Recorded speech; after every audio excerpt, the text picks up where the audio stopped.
타로 카드 해석하면 보통 카드 스토리텔링과 구체적인 의학 단계 해석을 헷갈리는 경우가 많습니다.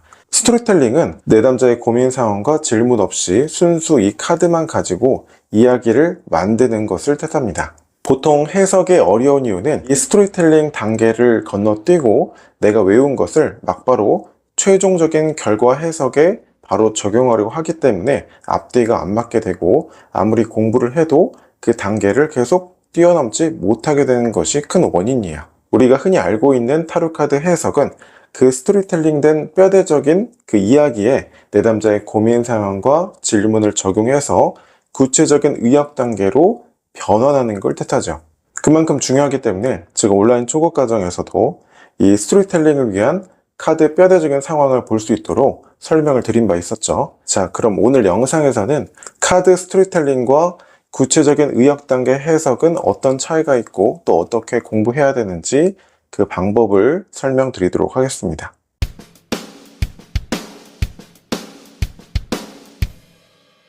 네, 스토리텔링은 내담자의 고민 상황과 질문 없이 순수 카드의 뼈대적인 구조만 가지고 이야기를 만들어 보는 겁니다. 첫 번째 카드는 완드네요. 완드는 사람의 일이자 행동이자 또 고민 상황에 따라서는 일의 진행을 나타낼 수도 있겠죠. 비슷한 맥락입니다. 그런데 카드를 보니까 사람이 그려져 있지 않아요. 여기는 사람이 다 있는데 여기는 사람이 없습니다. 그 얘기는 사람의 어떤 적극적인 개입이나 통제 없이도 진행이 되는 상황이라는 걸 알 수 있겠죠. 그런데 나무들이 다 절반씩 생략되어 있어요. 그렇다는 거는 기존에 진행해 오던 일이 쏟아지고 있죠. 급격하게 진행되는 상황이다. 그러니까 사람이 엄청 노력하고 뭔가 개입하고 뭔가 통제하지 않아도 기존에 진행해 오던 일들이 갑자기 급격하게 빠르게 급물살을 타는 상황이라는 거예요. 두 번째 카드 황제예요. 황제는 두꺼운 갑옷과 권위적인 복장과 차림새를 하고 의자에 앉아 있죠. 이 황제는 자신의 제국을 스스로 이룩한 사람이에요. 그래서 그만큼 물리적인 힘은 강한 사람이죠. 근데 동시에 자신이 이룩한 그 제국이 무너지고 사라질까봐 불안감도 함께 엿볼 수 있는 인물이 됩니다. 네, 마지막 카드는 또 완드네요. 완드가 하나는 성 안에 있고 하나는 성 밖을 향하고 있어요. 근데 인물이 밖을 바라보고 있죠. 근데 안이라는 거는 소극적이라는 거잖아요. 그죠? 안쪽이고 바깥쪽은 적극적이고 개방적인 걸 뜻하겠죠. 근데 완드니까 밖으로 나가려는 행동이거나 밖으로 나갈 수 있는 기회이거나 밖으로 더 큰 세상으로 진행되는 상황이거나 그런 카드가 되겠죠. 원래는 안에서 있었던 일이자 행동이자 기회이자 진행 상황이었는데 밖으로 점점 커지는 상황이다. 이렇게 볼. 그럼 이 큰 뼈대만 가지고 스토리텔링 하면 어떤 이야기가 될까요? 기존에 진행해오던 일들이 갑자기 큰 물살을 타게 됐대요. 그래서 황제가 됐어요. 그렇죠? 물리적인 힘이 강해졌단 말이에요. 그래서 원래는 소극적으로 진행하던 일이 적극적으로 또는 그 다음 단계로 넘어갈 수 있지 않을까? 그런 계획을 꿈꾸는 상황이 될 수도 있고 또 더 큰 발전될 수 있는 그 기회를 포착한 상황이 될 수도 있겠죠. 자, 이렇게 큰 뼈대적인 상황을 스토리텔링 했다면 내담자의 질문과 고민 상황에 맞추어서 의역만 해주면 되는 거예요. 예를 들면 현재 가게에서 2호점을 내려고 합니다. 내면 어떻게 될까요? 잘 될까요? 이렇게 물었어요. 기존에 진행해오던 그 일, 자영업, 사업이 급물살을 타게 돼서 주도권, 힘이 강해지죠. 그래서 더 큰 사업의 기회를 꿈꾸게 되는 상황으로 진행이 된다는 그런 스토리텔링이 되는 거잖아요. 이 스토리텔링을 의역하실 때는 이렇게 전달하시면 되겠죠. 2호점을 내시면 기존에 해오셨던 일들이 급물살을 타게 되면서 결과물로 돌아오게 될 거예요.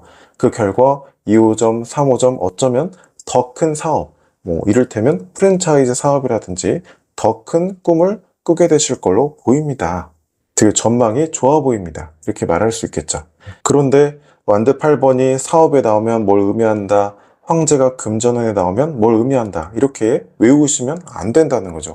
결국 외운 거를 이렇게 끼워 맞추는 경우의 수밖에 안 되기 때문에 리딩이 되지 않아요. 그 키워드나 어떤 그런 문장들은 여러분들이 처음에 카드를 공부하실 때 실전에 이 카드가 나오게 되면 어떻게 적용이 될지 전혀 감이 잡히지 않기 때문에 참고 정보로만 보시는 거예요. 그걸 외워서 막바로 적용하시게 되면 해석이 안 될 수밖에 없습니다. 만약 연애 고민이었다면 또 어떻게 의역이 될까요? 다음 주에 소개팅하는 사람이 있습니다. 그분과 만나게 되면 잘 될까요? 소개팅 어떨까요? 이렇게 물어봤어요. 그 소개팅이라는 일의 진행이 급격하게 진행이 된대요. 그러니까 내가 막 엄청 억지로 이 사람과 잘 되려고 노력하지 않아도 막 너무 잘 되는 그 수준을 넘어서서 급격하게 느껴진다는 거예요. 그래서 그 관계에 물리적인 힘이 강해진다. 무슨 뜻이에요? 내가 오케이 하면 사귀는 거고 아니면 또 안 되는 거고 나한테 주도권이 생긴다는 거예요. 그만큼 상대방이 나한테 급하게 다가오고 그만큼 나한테 아주 저돌적으로 다가온다는 걸 알 수 있죠. 그렇기 때문에 나에게 주도권이 있지만 동시에 불안해요. 그래서 그 두 사람과의 관계가 다음 단계로 진행되는 그 상황에서 고민이 된대요. 이 관계를 앞으로도 꾸준히 이어가는 게 맞는지 또 발전시키는 게 맞는지 소극적인 모습이 나오게 된다는 거예요. 앞서 고민 상황에서는 기존에 진행해오던 그 자영업에 이어서 그 2호점을 내면 어떻게 될까 이 고민 상황이었기 때문에 여기 기존에 진행해오던 일이라는 이 뼈대진 상황이 그 이역을 할 때 적용이 됐었죠. 근데 지금 이 연애 고민 상황에서는 새로운 사람을 만나는 거죠. 그러니까 기존에 뭔가 진행이 될 게 없어요. 왜 상대방은 우리가 기존에 친했던 관계도 아닌데 처음 만난 사이인데 기존에 만났던 사이처럼 급격하게 나에게 다가오냐는 거예요. 그렇기 때문에 마치 나의 영역을 침범당하는 것 같은 불안감이 드니까 주도권이 있음에도 불구하고 진행을 시켜야 되나 말아야 되나 고민이 된다는 거죠. 여기에 또 하나 알 수 있는 사실은 소드 2번 같은 경우에는 그 선택의 길목에 선 거잖아요. 그런데 완드 카드이기 때문에 똑같은 2번 카드이지만 이거는 진행이 되는 가운데 고민이 되는 상황일 수 있어요. 그렇기 때문에 두 사람의 관계는 계속 더 발전되고 더 진행이 되긴 하는데 그러는 와중에 고민이 될 수 있다. 소극적인 태도가 나올 수 있다는 거죠. 오늘은 타로카드 해석의 기본기 훈련 방법에 대해서 단계별로 말씀드렸습니다. 먼저 카드의 뼈대적인 상황을 파악하고 그 다음에 스토리텔링을 만든 후에 내담자의 고민 상황과 질문을 적용해서 의역하는 이 단계를 계속 연습하시다 보면 점점 이 단계의 시간이 좁혀지게 되고 어떤 상황에서든지 유연하게 해석을 할 수 있고 또 다른 사람들은 보지 못하는 영역의 카드 정보도 읽을 수 있게 처음에 한두 달은 조금 번거롭게 느껴지실 수도 있어요. 하지만 연습을 충분히 하시면 나중에 하지 않은 사람과 그렇게 연습한 사람의 차이는 정말 크게 벌어진다는 거 꼭 명심하시고 한번 연습을 해보시기 바랍니다. 카카오톡 채널 타로 알려주는 남자를 친구 등록하시면 가장 빨리 소식을 받아보실 수 있습니다.